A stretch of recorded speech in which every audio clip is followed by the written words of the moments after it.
the President of the International Olympic Committee, Mr. Thomas Bach, the Minister for Youth and Sports, Honorable Oceania, the President of the Oceania National Olympic Committee, Dr. Robin Mitchell, the Dean of the Diplomatic Corps, Your Excellencies, the Ambassadors and High Commissioners, the executives of the Oceania National Olympics Committee, distinguished guests, ladies and gentlemen.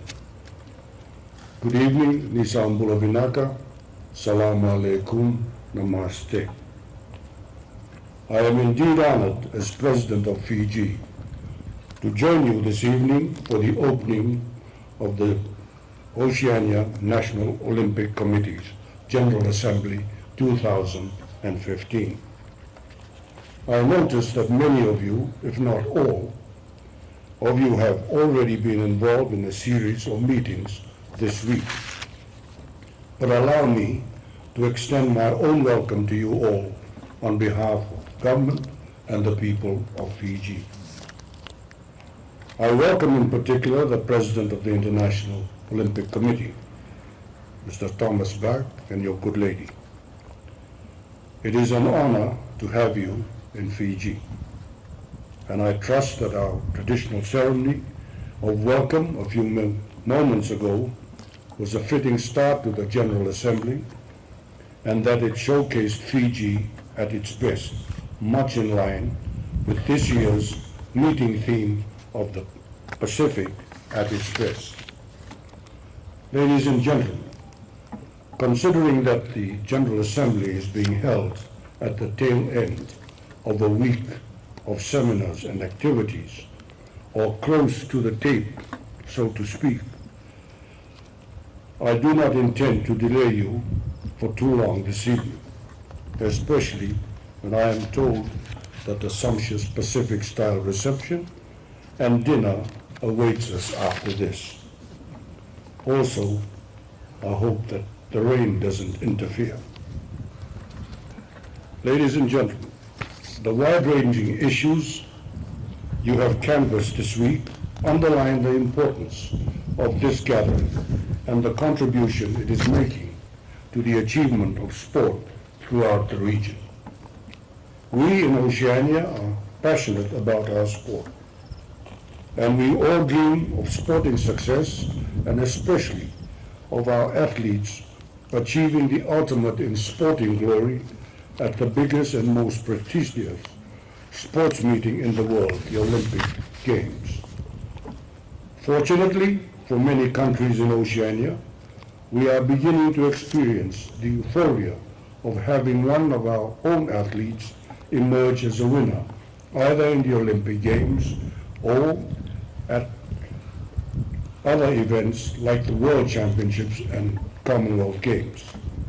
Aside from Australia and New Zealand, which have a long-standing record of success, and which I am pleased to learn are now part of the Pacific Games, Fiji has also been able to celebrate Olympic gold for the first time. The whole country was inspired when Elias and Delana won the high jump at the 2012 Paralympics in London. And the thrill of his win is something that will linger in the memories of Fijians everywhere for a long time. Eliasa is now a member of Parliament and an assistant minister. At the Commonwealth Games in Scotland last year, Pacific Islanders from Kiribati, David Katoatau, and from Papua New Guinea, Stephen Curry and Dika Taoa, did all us proud when they lifted their way to gold medals in weightlifting. Their sterling achievements were but an indication of the latent talent that is available in Oceania. Other athletes from Fiji, Nauru, and Samoa also won silver and bronze medals respectively at the Games. There have been other notable achievements in the past years at other Commonwealth Games and World Championships, including the World Sevens Tournament. In Fiji, the nation virtually grinds to a halt during the sevens tournaments, as everyone sits glued to the television. And this year, we have been amply rewarded. But we have to acquit ourselves more firmly in the two remaining tournaments to ensure that we qualify for Rio. And from your comments this evening, President Bark, there are amongst us tonight other countries who have the capability of having their national anthem being played on that occasion as well as Fiji. So we don't have any illusions. We have to work hard. And last week was yet another very exciting moment for the people of Fiji. The annual National Athletics Championships always attracts a full capacity crowd. And for those of you who are visitors and who have never seen it, there's nothing like it. And I am always keen to be present to soak up the frenzy of the Coca-Cola Games. For developing nations in Oceania, athletes who do well in these national and international events achieve the status of heroes. They become important role models for thousands of our young people. Many athletes progress to become professionals and carve out glittering international careers. But countless others take part for mere enjoyment of sport and competition, for the social interaction it provides, and of course, as an important means to stay healthy. Above all, sports are a great unifying factor in the context of nation building. We can all have different political views and even hold polarized positions on various issues. But Pacific people, and certainly most Fijians, tend to forget our differences when our teams do exceptionally well in international events. Such is the power of sports to bring people together. In all of this, we must acknowledge the contribution of all those who have been part of the development and preparation process. On this occasion, I especially want to acknowledge the increasing support the region is receiving in terms of funding and technical expertise from the International Olympic Committee. This assistance is laying a solid foundation for the sporting bodies at the national levels to sustainably nurture and develop elite athletes, and is very much appreciated.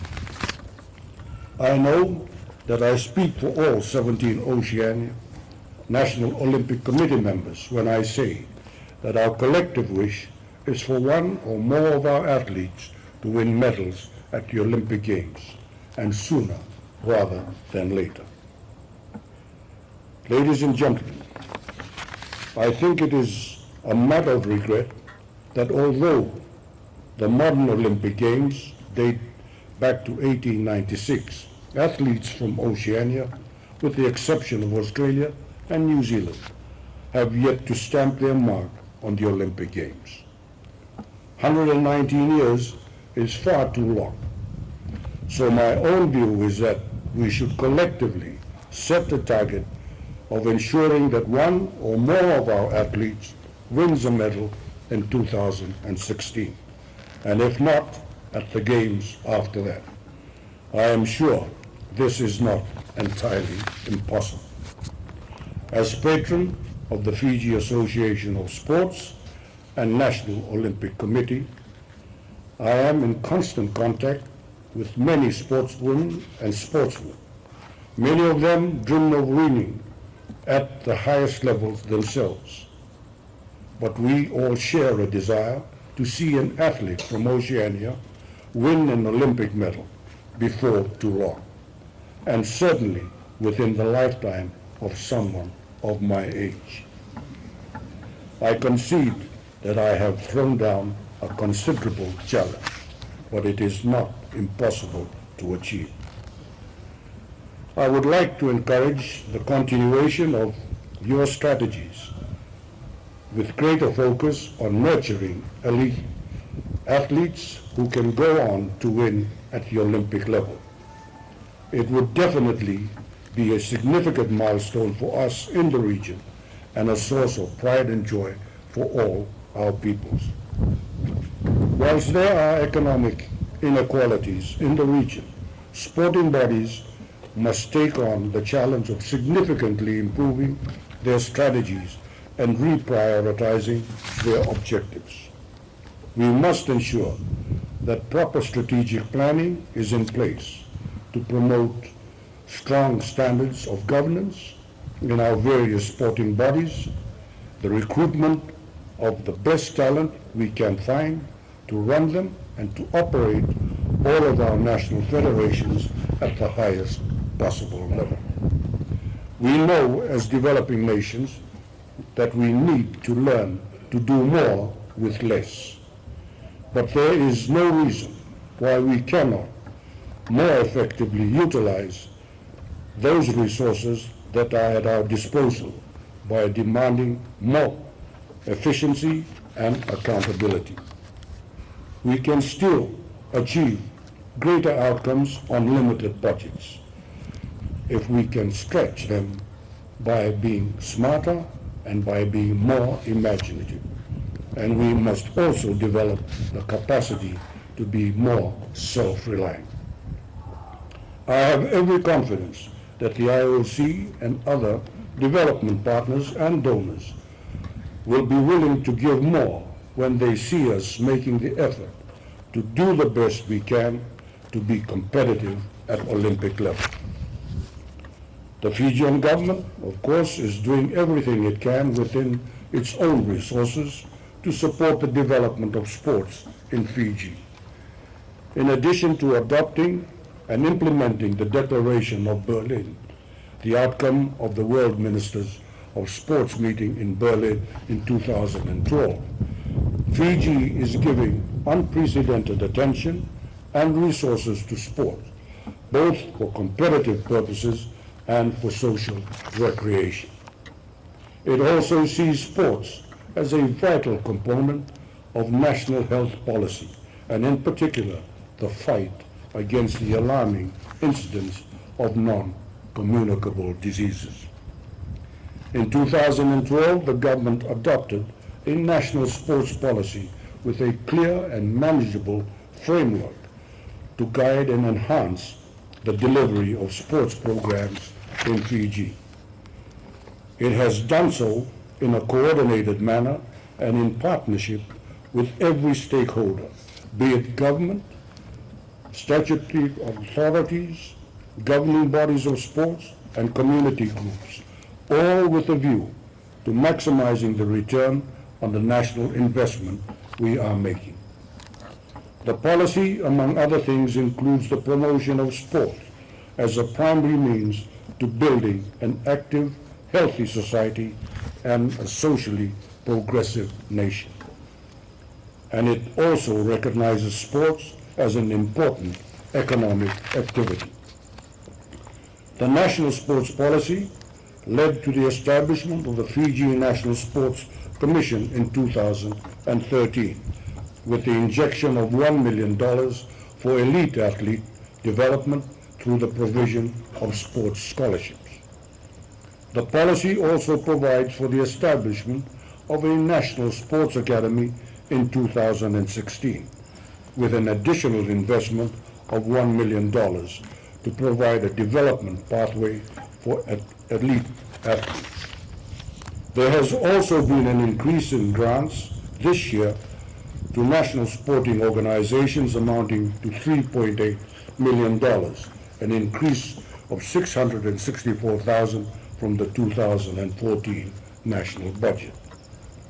Another important component of the sports policy is the provision of $2 million for international coaches. Several sports have subsequently benefited from this grant through the payment of salaries for internationally qualified and experienced individuals. Fiji is also determined to take a hard line against the use of drugs to enhance sporting performance. And part of this includes the establishment of a national anti-doping organization by the end of this year. The government has also set aside a National Sports Day holiday, which Fiji will begin celebrating from 26 June of this year. The philosophy is to allow all citizens, no matter what their age, to set aside the day to participate in sporting activities and to celebrate sports as a means of acquiring physical fitness and a healthy lifestyle. Many of these national initiatives are being coordinated with Fiji's Association of Sports and National Olympics Committee and its affiliates. So, ladies and gentlemen, Fiji is fully committed to laying the foundation for sporting excellence at all levels of society. And I have no doubt that other nations in the region are doing the same. In conclusion, ladies and gentlemen, for the 2015 ONOC General Assembly, I am advised that this is the biggest gathering of the regional sports family prior to the Pacific Games in Papua New Guinea in July. Among the participants are the National Olympic Committee leadership, the various sports federations, athletes, sports medicine experts, and of course, the president of IOC. So this is a significant event, and we are honored here in Fiji to be your host. Ladies and gentlemen, for your meeting tomorrow and for all your aspirations and plans in sports for Oceania, I wish you all the very best. And I now have much pleasure in declaring the 2015 ONOC General Assembly officially open. Thank you. Vinaka Vogalevu. Shukriya. Bahut. Dynavad.